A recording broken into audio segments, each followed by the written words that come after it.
നമ്മുടെയൊക്കെ മതിലിനോട് ചേർന്ന് വളരുന്ന ഈ ചെടിയുടെ പേരാണ് മതിൽപ്പച്ച.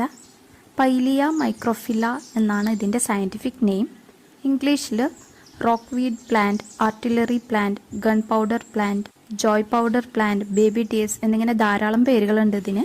പീരങ്കി പ്ലാന്റ് എന്ന പേരിലും ഇതറിയപ്പെടുന്നുണ്ട്. നമ്മൾ ഇതിനെ വേറൊരു കളസസ്യമായിട്ടാണ് കാണുന്നത്.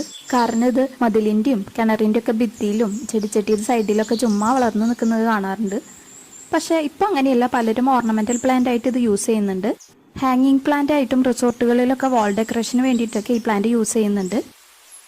ആമസോണിൽ 250 റുപ്പീസിനൊക്കെയാണ് ഇത് സെയിൽ ചെയ്യുന്നത്. ചില കൺട്രീസിൽ ഒരു മെഡിസിനൽ പ്ലാന്റ് ആയിട്ട് ഇത് ഉപയോഗിക്കുന്നുണ്ട്. ഇതിന് ഒരു പാർഷ്യൽ സൺലൈറ്റേ ആവശ്യമുള്ളൂ. മഴക്കാലത്ത് വളർന്നു വരുന്ന ഈ പ്ലാന്റ്സ് വേനൽക്കാലം ആവുന്നതോടുകൂടി കരിഞ്ഞു പോകാറാണ് പതിവ്. അപ്പോൾ വീഡിയോ ഇഷ്ടപ്പെട്ടെങ്കിൽ don't forget to like and subscribe.